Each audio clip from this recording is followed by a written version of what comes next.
y amigas, bienvenidos a su programa de debate político Tesis y Antítesis, en donde cada semana los asambleístas Virgilio Hernández y Luis Fernando Torres, contradictores también, nos acercan a la coyuntura política y legislativa desde dos puntos de vista totalmente distintos. La síntesis es solo suya, le recordamos.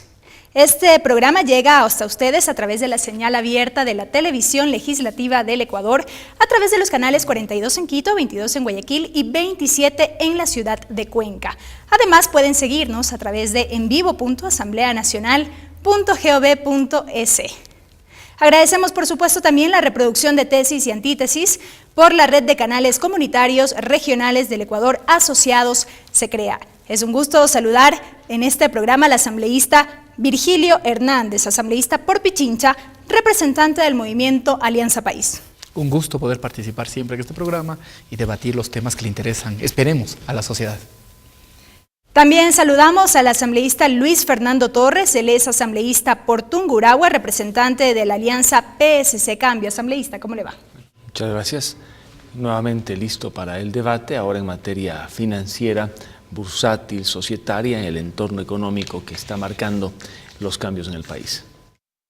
Y bien, iniciamos este debate político. El 2014 inició con el anuncio del presidente de la República, Rafael Correa, sobre la elaboración del Código Monetario Financiero, que será entregado a la Asamblea Nacional en las próximas horas. Este tiene por meta poner punto final al proceso que llevó al denominado feriado bancario. Son también 21 leyes las que todavía están vigentes y que se plantea derogar en este proyecto de ley. El anuncio va en serio porque la noche del martes se distribuyó el proyecto de ley para el cierre de la crisis bancaria, cuyo fin es ayudar a los deudores de buena fe. A continuación, les presentamos algunos datos sobre la ley del Código Monetario. El Código Monetario Financiero tendrá dos ejes principales. 1. Derogar las 21 leyes que aún rigen en el país y respaldaron el modelo neoliberal. 2. Generar una política en la que el ser humano esté por encima del capital. Las leyes que serán derogadas son las siguientes: Ley Orgánica de Régimen Monetario y Banco del Estado, Ley General de Instituciones del Sistema Financiero, codificación a la Ley sobre el Banco Ecuatoriano de la Vivienda y las asociaciones mutualistas de ahorro y crédito para la vivienda, Ley de Almacenes Generales de Depósito, Ley de Cheques, Ley de Reestructuración de Deudas Pendientes de Pago con el Banco Nacional de Fomento y Capitalización de la institución, Ley de Rehabilitación de los Productores que están en mora con el Banco Nacional de Fomento y Capitalización de la institución, Ley de Reordenamiento en materia económica en el área tributaria y financiera, Ley Emergente de Apoyo a los sectores productivos del cordón fronterizo, Ley Especial de Rehabilitación del Banco de Préstamos en liquidación, Ley Especial para la Capitalización y Venta del Banco Continental, Ley interpretativa a la Ley Especial de Rehabilitación del Banco de Préstamos, Sociedad Anónima en liquidación, Ley Orgánica de la Corporación Financiera Nacional, Ley reformatoria a la codificación de la Ley de Régimen Monetario y Banco del Estado, Ley Orgánica del Banco Nacional de Fomento, Ley para la protección del capital social que aporten para la rehabilitación de los clientes perjudicados con la liquidación de una institución financiera, Ley para la transformación económica del Ecuador, Ley que regula la emisión de cédulas hipotecarias, Ley sustitutiva a la Ley del Instituto Ecuatoriano de Crédito Educativo y Becas, Ley de creación de la Red de Seguridad Financiera y la Ley de creación del Sistema de Garantía Crediticia. De estas leyes se puede mencionar que la Ley General de Instituciones del Sistema Financiero fue emitida durante el gobierno de Sixto Durán Ballén.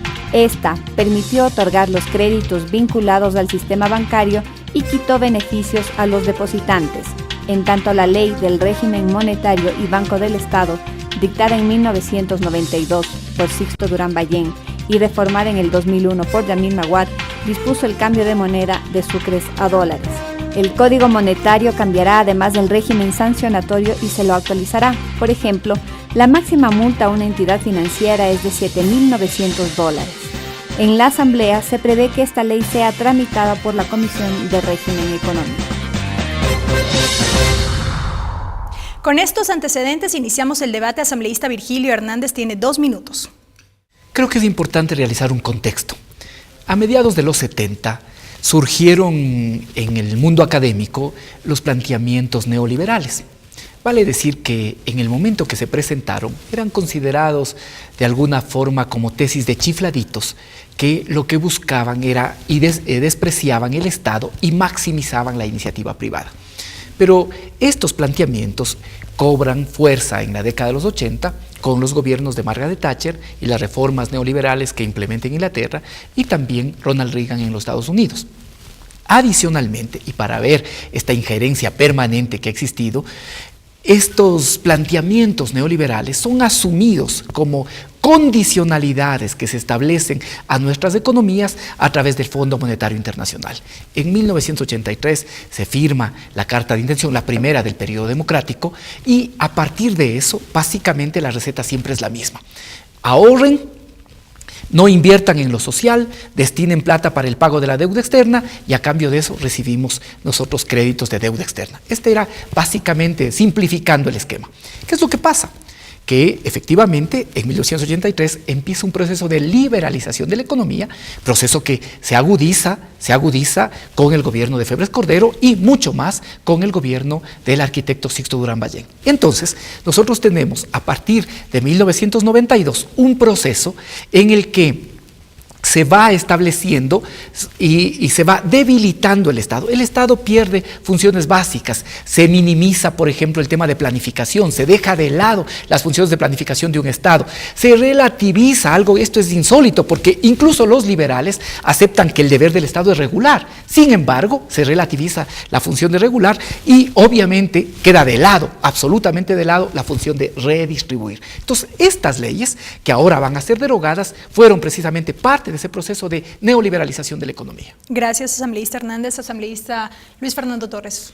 Bueno, hay dos contextos. El contexto de la década de los 80, cuando yo todavía era estudiante de colegio y de universidad, un contexto de pobreza en el país, de falta de recursos, de asfixia por la deuda externa. Hubo 3 gobiernos, el de Roldós Hurtado, el de Febres Cordero y el de Borja, 3 gobiernos que básicamente tuvieron que sortear una situación de grave crisis fiscal con un precio del barril de petróleo sumamente bajo. La década de los 90 no fue mejor, fue muy difícil. Tuvimos que enfrentar inclusive varias guerras, al igual que lo que ocurrió en la década de los 80 con el Perú. Durante el gobierno del expresidente Sixto Durán Ballén, 1992-1996, yo era alcalde de Ambato y recuerdo los gravísimos problemas económicos que había.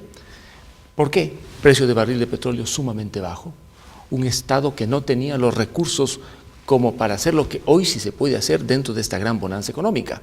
Entonces tenemos el contexto anterior, que fue de mucha debilidad económica, y el contexto actual, que es de bonanza, con precios de barril de petróleo altísimos. Pues hay 2 contextos diferentes, y lo que se hizo en la década de los 80, en la década de los 90, indudablemente que sirvió para mantener al país a flote, que tuvimos el cierre bancario en 1999, indudablemente fue el resultado de varios condicionamientos externos y errores, por supuesto, que se cometieron en muchos casos en el manejo de la política económica y financiera. En todo caso, hoy se va a reformar el código, se va a dictar un nuevo código monetario que va a derogar 21 leyes. De las 21, unas 5 son realmente importantes: la ley de régimen monetario, la ley del sistema financiero y algunas de las leyes trole que se mencionan dentro de las derogatorias. El código monetario, que enviará, entiendo, el presidente de la República, servirá para debatir, ahora sí, de manera absolutamente clara, cuáles son los desafíos que tiene el régimen, ya no hacia el pasado, sino de aquí en adelante. Gracias, asambleísta Virgilio Hernández. Que existió un antecedente de debilidad económica, refiere el asambleísta Torres. Yo creo que más allá de las circunstancias económicas que efectivamente puede estar el Ecuador sujeto al ser un país dependiente, creo que lo que pasó fundamentalmente es que existía una clase política que representaba determinados intereses de grupos de poder y no atendía a las necesidades sociales. Y además, si eso cruzamos con una ideología que lo que hacía era básicamente tratar de potenciar el país como un país primario exportador, tenemos el resultado al que llegamos. Me parece que las leyes que se establecieron nos dan y nos demuestran que es realidad lo que estoy diciendo. Mire, el 12 de mayo de 1924 se dicta la ley de instituciones financieras. Esa ley es de alguna forma la responsable de la crisis que se vivió 5 años después, alimentada obviamente con la ley que se dicta en julio de 1998, que es la ley del Fondo de Seguros de Depósitos, que nunca se aplicó, pero después, el 1 de diciembre, sí se establece una ley de reordenamiento en materia económico-financiera. Adicionalmente, no podemos olvidar que se establece una transitoria en la Constitución con la que prácticamente se prepara el feriado bancario. ¿Qué es lo que pasó con estas leyes y cómo se puede demostrar que estos sectores políticos no atendían los intereses de la sociedad? Mire, se debilita el rol de la superintendencia de bancos y no se le permite controlar el patrimonio de los bancos. La superintendencia no puede controlar los activos frente a los pasivos. No se controlaba la cartera vencida o por vencer que tenía el sistema. Se permite los créditos vinculados. Se permite incluso que se creen empresas fantasmas y a través de esas empresas fantasmas los propios dueños de los bancos se concedían créditos. Además, los gerentes empiezan a ganar latisueldos. Todo esto con la complacencia de las autoridades de control. De tal forma que ahí lo que primó es servir determinados intereses y dejar de ver los intereses de la sociedad. Gracias, asambleísta Hernández. Asambleísta Luis Fernando Torres, se pudieron haber hecho esfuerzos, sin embargo no fue suficiente y la crisis se agudizó. Bueno, si esas leyes fueron tan malas, tan perversas, ¿por qué siguen vigentes hasta ahora? El 2007 debieron haberse modificado o derogado. Bien pudo el nuevo gobierno haber enviado al Congreso que fue disuelto o al que quedó de los manteles un proyecto para eliminar esta legislación, pero han pasado 7 años. Y con estas leyes se ha gobernado en el ámbito estrictamente financiero y monetario en los últimos 7 años. Entonces no es el argumento de que esas leyes eran pésimas y sin embargo todavía se encuentran en vigencia. Yo estoy de acuerdo que se dicte una especie de código monetario para actualizar esa legislación. En materia financiera tenemos una ley que ha recibido innumerables reformas. La ley de régimen monetario igual, es conveniente hacerlo. El gran problema es la visión con que se va a hacer esa reforma. Si vamos a tener un poco más de estatismo, creo que será aún peor la reforma que se lleve adelante con el nuevo Código Monetario, porque a más control del Estado no necesariamente mejoran las condiciones financieras en el país. De hecho, el Ecuador lo que necesita fundamentalmente es que sus instituciones financieras sean tan sólidas que la gente confíe en ellas y que sean los instrumentos de intermediación de aquellos que dejan sus fondos y de aquellos que piden fondos fundamentalmente para actividades de consumo y por supuesto para actividades de orden productivo en el ámbito estrictamente financiero. En el ámbito monetario no hay mayor cosa que hacer. Tenemos una economía dolarizada y el dólar ha permitido en los últimos 13 años una gran estabilidad que no tuvimos durante la década de los 90, cuando teníamos sucres y los sucres se devaluaban de manera permanente. De tal modo que bienvenido el Código Monetario, en la medida en la que el código sirva para fortalecer el sistema financiero y, por supuesto, sin una visión estatista, a mejorar las condiciones económicas financieras del Ecuador. Gracias, amigos. Hemos hecho una breve introducción con los argumentos de los asambleístas Virgilio Hernández y Luis Fernando Torres con estos antecedentes respecto a este tema que hoy nos convoca, el Código Monetario Financiero. Es momento de hacer una breve pausa y luego del corte vamos a ver qué opina la ciudadanía en torno al control de la banca. No se vaya.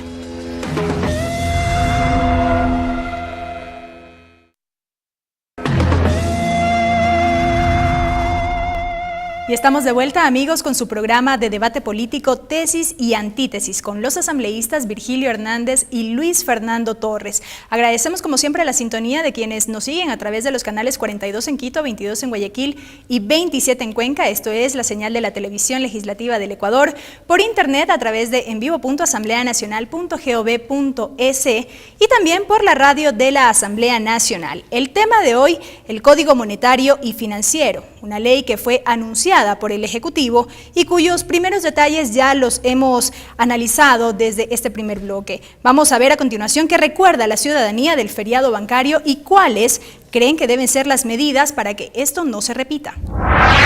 Pues realmente a los bancos hacerles más control, ¿no? Y que tengan las reservas y realmente los dineros nuestros de los cuentaahorristas que nos hagan saber.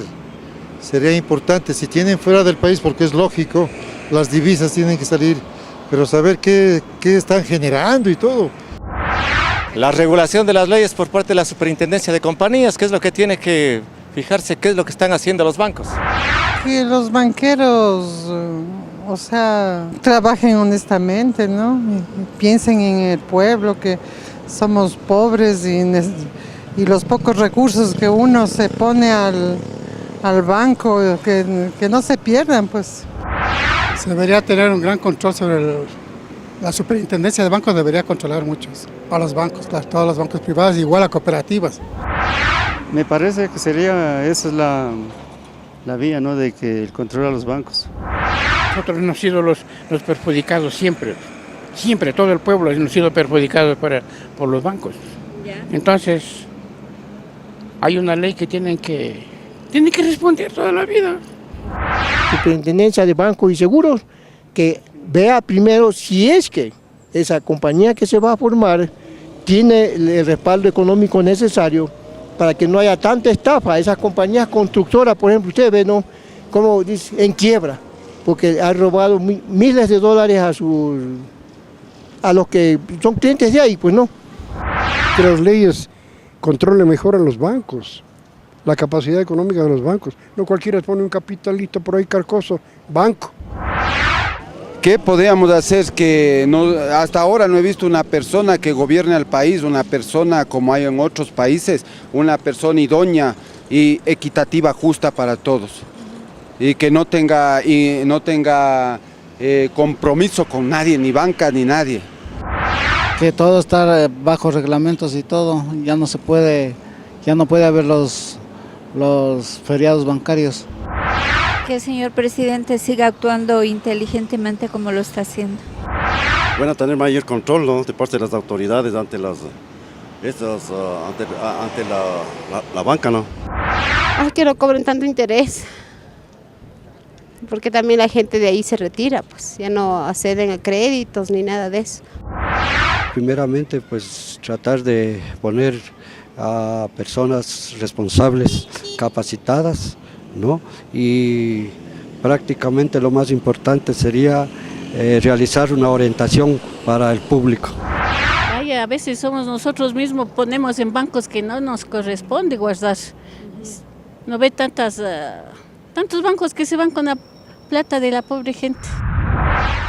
Que se reformulen las leyes y que exista un mayor control es lo que demanda la ciudadanía. Asambleísta Virgilio Hernández, con el nuevo Código Monetario y Financiero, ¿se garantizará que no se vuelva a producir un feriado bancario? Sí, es que creo que ese es el temor de la sociedad. A pesar de que ha pasado más de una década, sigue siendo recurrente en la memoria de la gente lo que significó. Y ya hemos dicho que se llegó a eso precisamente por la irresponsabilidad de banqueros con la complicidad de una clase política que pensaba en determinados intereses y no en los de la sociedad. No olvidemos que el país perdió, se dice que entre 6.000 y 8.000 millones de dólares que se trasladaron de lo público a lo privado. Estamos hablando de más o menos el 8% del PIB. De tal manera que esa fue una crisis de magnitudes. Es evidente, y el presidente de la República, cuando presentó el anuncio, seguramente de esto volveremos a hablar cuando ya tengamos el proyecto de ley que vendrá en los próximos meses, pero el presidente reconoció que el sector monetario y financiero es el más atrasado en términos institucionales, que las leyes esenciales del neoliberalismo están vigentes y por eso ahora se requiere una reforma profunda. Se requiere que podamos efectivamente sobrepasar algunos de los elementos que constan como ideología en esta ley. Por ejemplo, el capital tiene más libertad para moverse que las personas. Creo que esto es importante. Responder al espíritu de la Constitución. Las personas tienen que estar por encima del capital. Tiene que pensarse en una perspectiva social y no básicamente en la defensa de determinados intereses. Luego, creo que es importante una mayor regulación para evitar que las instituciones bancarias tengan sus recursos en paraísos fiscales. Creo que eso es importantísimo. No podemos seguir nosotros alimentando con el ahorro nacional para que otras personas pongan estos dineros en paraísos fiscales. Me parece también que es importante ir hacia sistemas de compensación desregulados. Creo que eso también es importante y es un avance que hay que hacer. Lo mismo. No puede, como decía algún amigo que nos escucha, las entidades no financieras no pueden seguir actuando como bancos y al mismo tiempo hay que limitar la inversión extranjera. Hay que romper con este mito de que toda inversión extranjera es buena. No, hay que ver efectivamente cuál inversión extranjera nos conviene. Gracias, asambleísta Luis Fernando Torres. Que el capital no esté por encima del ser humano es uno de los objetivos de esta ley. ¿Qué decir sobre lo dicho por los ciudadanos? Bueno, ese es un poco de poesía gubernamental. En la práctica, en términos económicos, lo que le interesa al depositante es poder retirar lo que depositó de la banca. Y para eso se necesita una banca sólida. La banca ecuatoriana es una de las más controladas en América Latina, si no la más controlada. Los bancos en materia de controles están asfixiados. No me van a decir que en los últimos 7 años no se han aprobado regulaciones, reglamentos y leyes que controlan la banca mucho más de lo que se controlaba antes del 2007. Hay un control estricto. Pero aquí hay que pensar fundamentalmente en el depositante. Si usted deja su dinero en el banco, lo que espera es que el banco le devuelva cuando usted necesite. ¿Qué ocurrió en 1999 en el feriado bancario? Que los bancos no pudieron devolver cuando todos los depositantes quisieron su plata de regreso. Y ello tiene una razón. La banca funciona y el sistema financiero sobre la confianza. El dinero que deja un depositante se multiplica por 5, 6, 7, 8, 9 o 10 en materia de préstamos. Así funciona la banca en todo el mundo. De tal manera que si todos van a retirar sus fondos, los bancos no pueden devolver, porque han hecho préstamos y han multiplicado los préstamos sobre el dinero recibido. Si tuviésemos el patrón oro sería otra cosa. Tenemos el dólar, que es una moneda fuerte que igualmente se devalúa año a año. En todo caso, mientras la banca no tenga más controles, porque en el Ecuador tiene suficientes, sea sólida, los ecuatorianos y los depositantes pueden sentir un suficiente nivel de confianza, pero asfixiar aún más con poemas como este de que primero están las personas, luego el capital, cuando lo que interesa es que el depositante pueda retirar su dinero y que la banca nunca quiebre, indudablemente que se pueden cometer algunos errores y excesos. Y ojalá el Código Monetario no venga con excesos que perjudiquen el desarrollo del sistema financiero ecuatoriano. Gracias, asambleísta Virgilio Hernández. ¿Poesía gubernamental? Sí, la política concreta es permitir que los banqueros se apropien de los recursos de los ahorristas. Yo realmente prefiero la poesía, porque además hemos demostrado que con poesía también se puede construir un nuevo país. De tal forma que creo que lo que se trata, y si ha sido posible precisamente poder manejarse estos años, es porque se ha regulado adecuadamente a la banca y a otros sectores también. Quiero señalar que uno de los aportes significativos institucionales que yo diría que se ha realizado por parte del proceso de Revolución Ciudadana, ahora que precisamente estamos cumpliendo 7 años, es repensar los roles del Estado, porque creo que uno de los elementos que más se afectó fue los roles que tenía el Estado. Cuando se desvirtuó la capacidad de planificación, cuando se desvirtuó la capacidad de regulación, eso ya es inaudito. Los liberales aceptan que el Estado tiene que regular. Y aquí los ejemplos que vimos al inicio del programa precisamente nos demuestran que sectores políticos que gobernaron este país, que han sido conocidos como de la partidocracia, lo que hicieron fue renunciar a esa capacidad reguladora. ¿Por qué renunciaron a esa capacidad reguladora en el sistema financiero, bancario, pero también en otras áreas? ¿Por qué? Porque eso beneficiaba que se hagan importantes ganancias que beneficiaban a 2 o 3 grupos de poder en el país. Aquí se han establecido controles, obviamente que se han establecido controles. ¿Por qué? Porque una función del Estado, y creo yo que todavía hay déficit en eso, es regular adecuadamente. Solo esa regulación nos permite que el Estado cumpla un rol fundamental, que es también el de la redistribución. Si es que el Estado renuncia a sus posibilidades de planificar, si el Estado renuncia a sus posibilidades de regular, también no va a poder cumplir su rol redistribuidor. Y ese es un elemento fundamental. Para nosotros, un objetivo en el que tenemos que avanzar además es en la redistribución. Y este código también busca dar pasos en ese sentido. Gracias al asambleísta Virgilio Hernández, asambleísta Luis Fernando Torres. Mire, 3 cuerpos legales de importancia se van a discutir y ya se han discutido entre enero y el mes de marzo. La ley de fortalecimiento del sector bursátil y societario fue debatida en segunda en la Asamblea. Una ley bastante interesante para dinamizar el mercado de valores en el país, con algunos excesos, es verdad, con una carga de estatismo, pero en definitiva, una ley interesante. Se ha reformado sustancialmente la ley de compañías y allí se han introducido una serie de figuras societarias que en unos casos van a dar seguridad y en otros van a mantener en verdadera zozobra a socios y accionistas. Esa ley es una ley de gran trascendencia porque regula fundamentalmente las actividades económicas de los particulares. Luego está la ley sobre la banca cerrada de 1999, que también es interesante porque va a permitir que se pueda pagar a aquellos acreedores de buena fe y a los deudores de buena fe se les va a reliquidar los pagos en vista de que sus intereses se han multiplicado sobre el capital. Y finalmente viene el Código Monetario, que es la ley de leyes. Yo diría casi tan importante como el Código Integral Penal, 21 leyes derogadas, una nueva visión en el ámbito financiero, en el ámbito de los controles. Sobre el Código Monetario, ¿qué me limitaría a decir? La regulación necesaria es legítima, la regulación excesiva es perversa y dañina. Cuando el Estado quiere convertirse en banquero o sustituir a los banqueros, le hace un daño no al banquero, le hace un daño al depositante, que necesita fundamentalmente confianza. Regulación necesaria entonces, pero no regulación excesiva. La Ley de Mercado de Valores, dictada durante la presidencia del arquitecto Sixto Durán Ballén, hasta ahora está en vigencia. Y gracias a esa ley, vía fideicomisos, se ha podido levantar una gran infraestructura, no solamente de obras privadas, sino también de obras nacionales. Por ello es que todas las leyes del pasado no fueron malas. Un ejemplo, la Ley del Mercado de Valores de 1992. Gracias al asambleísta Luis Fernando Torres. Amigos, vamos a hacer aquí un paréntesis. Es tiempo de una nueva pausa, pero enseguida volvemos con más de su programa Tesis y Antítesis.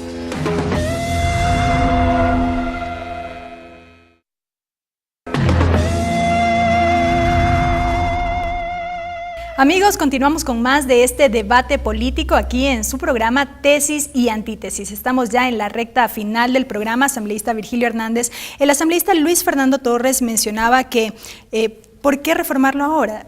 Hasta la actualidad el país se ha venido manejando con la vigencia de estas leyes que pretenden ser derogadas con el proyecto de Código Monetario y Financiero. Sí, y adicionalmente con una serie de regulaciones que se han establecido que han permitido controlar mejor a los actores.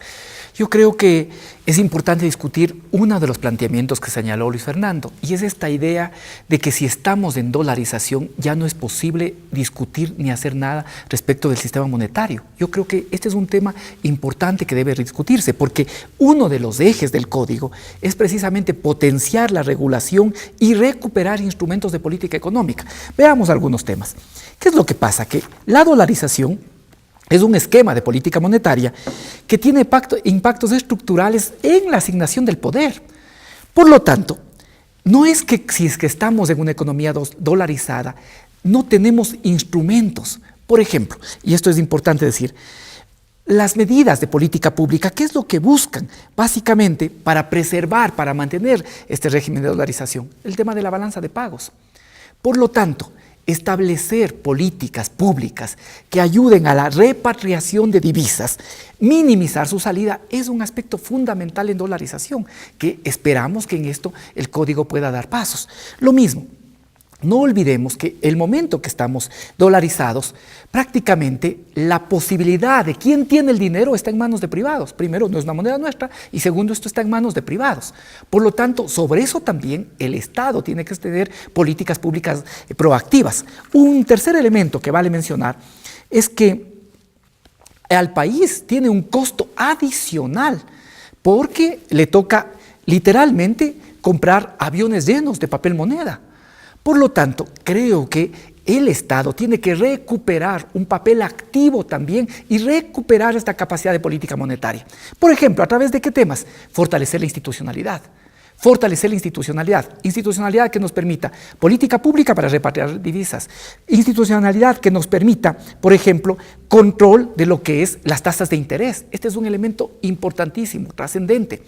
Nos toca establecer también mayor regulación para que podamos tener una capacidad soberana de pensar la política en el marco, obviamente, de las condiciones concretas que tenemos y de un país dolarizado.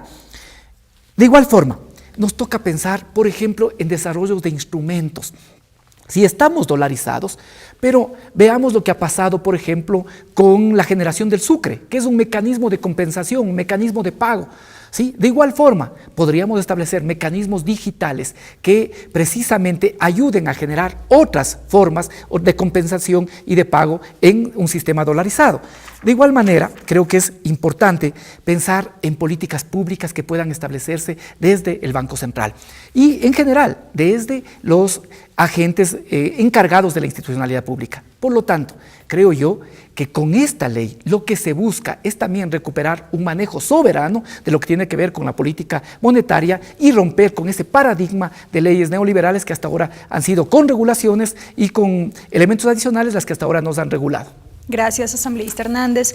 Poner fin al proceso que llevó al denominado feriado bancario es uno de los objetivos, como ya mencionábamos, del Código Monetario y Financiero. Con este antecedente, asambleísta Luis Fernando Torres, ¿cree usted que con estos nuevos controles y el trabajo de la banca seria se logre cambiar esa imagen del banquero corrupto?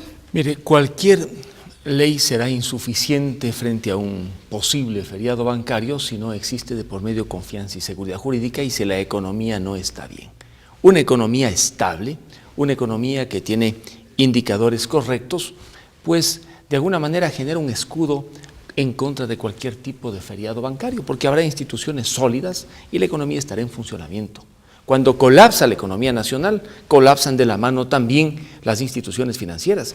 El 99 colapsó la economía nacional y con ella colapsaron las instituciones financieras y bancarias. Claro que hubo errores en ciertos administradores de varios bancos del país, de tal modo que con leyes no vamos a resolver los verdaderos problemas del país, sino con confianza, con seguridad y con un buen manejo de la economía nacional.